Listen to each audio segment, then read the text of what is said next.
Salutations mes amis. Le 25 décembre 2021, un événement spectaculaire s'est produit.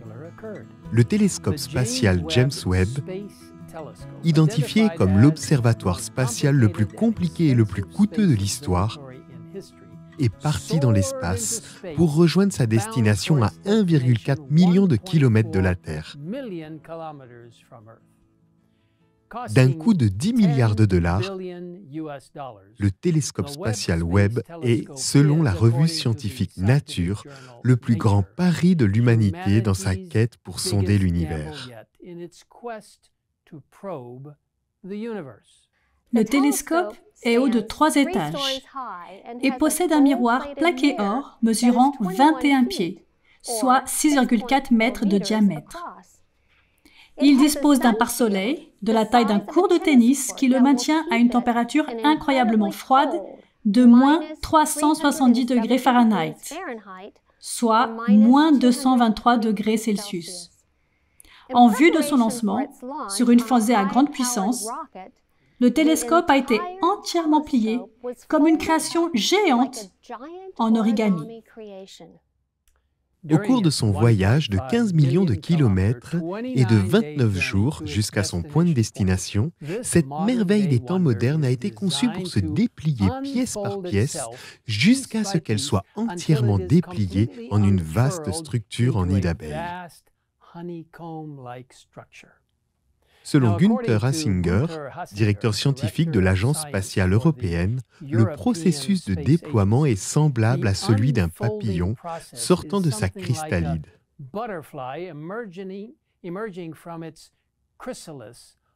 Même s'il s'agit d'un papillon très grand, coûteux et complexe. Une fois qu'il aura atteint sa destination et qu'il se sera refroidi à cette température incroyablement basse, ce télescope merveilleusement conçu sera en mesure de capter les lueurs de galaxies lointaines et d'autres objets cosmiques dans des longueurs d'onde infrarouges. Grâce à sa vision infrarouge, il sera capable de pénétrer dans des régions couvertes de poussière, comme les lieux de naissance des étoiles, et de sonder l'atmosphère des planètes situées au-delà du système solaire, indique la revue scientifique Nature. Cet incroyable télescope spatial est le résultat de plusieurs décennies de recherches minutieuses et de planification détaillée et d'ingénierie très complexe menée par une équipe multinationale d'astrophysiciens, d'astronomes, d'ingénieurs et d'autres scientifiques qui, ensemble, ont créé cette merveille technologique.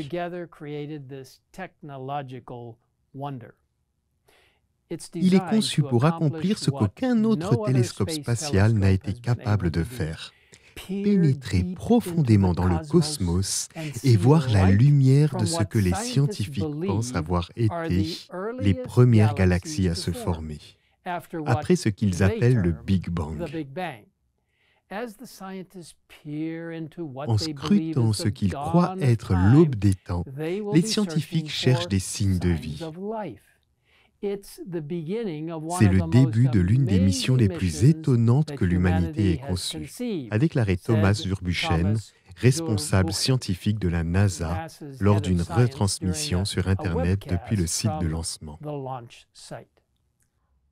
Bien qu'il s'agisse en effet d'une réalisation étonnante, ce qui est ironique, c'est que la plupart des personnes qui reconnaissent librement la conception détaillée et l'ingénierie de cette merveille créée par l'homme ne voient pas comment le vaste univers que ce télescope spatial est censé explorer a été conçu, élaboré et créé par un Dieu tout-puissant qui a créé le monde par la seule puissance de ses mots.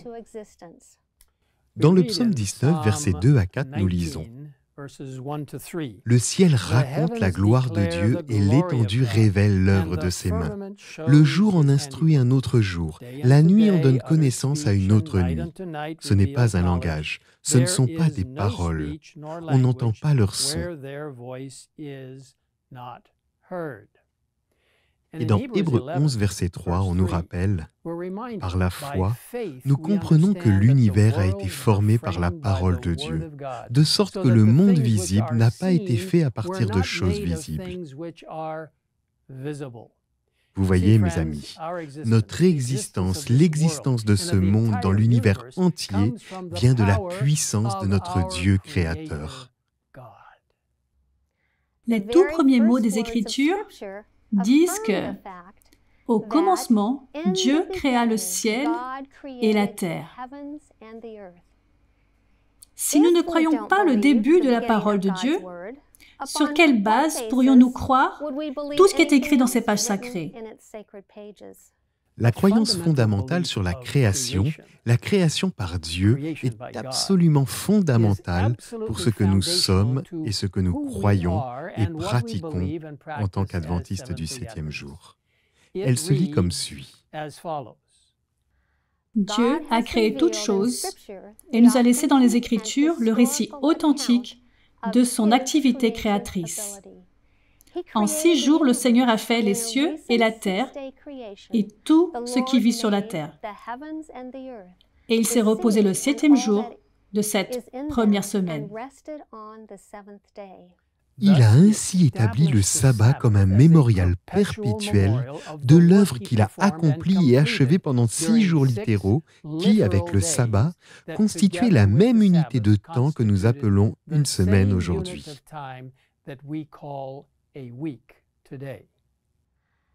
Le premier couple, homme et femme, fut créé à l'image de Dieu, comme le couronnement de la création. Il reçut le pouvoir de dominer le monde et fut chargé d'en prendre soin. Dès son achèvement, le monde était très bon et proclamait la gloire de Dieu.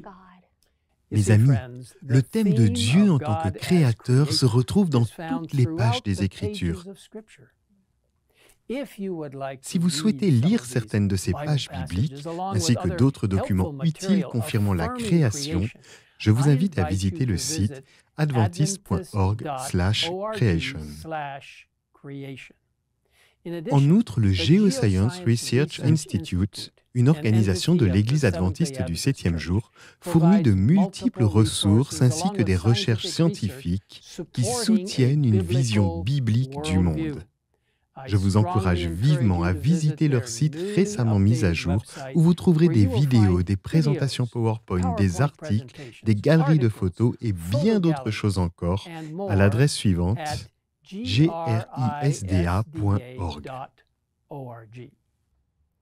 Mes amis, l'amour motive tout ce que Dieu fait, car il est amour. Il nous a créés non seulement pour que nous puissions l'aimer, mais aussi pour qu'il puisse nous aimer. Comme il est rassurant de savoir que nous n'avons pas évolué à partir d'une sorte de boue marine, mais que nous avons été créés par la main d'un Dieu aimant. Dans le merveilleux livre « Le ministère de la guérison », nous lisons « On ne peut expliquer la création par la science. Quelle science, en effet, pourrait sonder le mystère de la vie? Pour créer la terre, Dieu n'emprunta pas une matière préexistante. Il dit, et la chose arrive. Il ordonne, et elle existe. Psaume 33, verset 9. Tout, que ce soit dans le domaine matériel ou spirituel, parut à la voix de l'Éternel et fut créé d'après ses desseins. Les cieux et toute leur armée, la terre et tout ce qu'elle renferme, vinrent à l'existence par le souffle de sa bouche. L'action d'un Dieu personnel se manifesta à la création de l'homme. Nous lisons ensuite.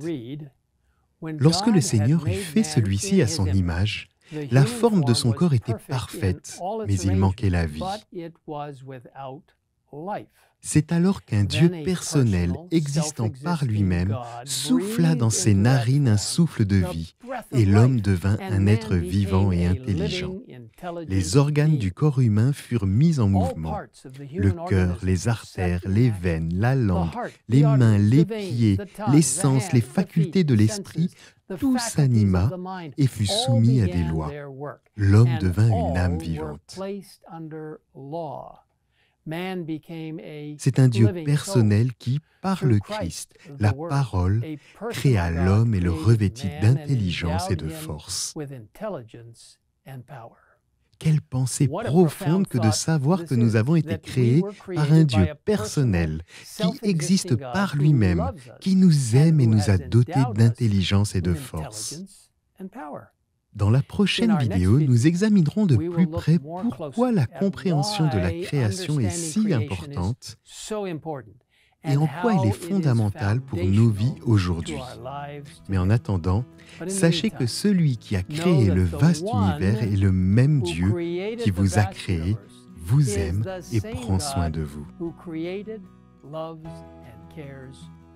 Prenons un moment pour le remercier.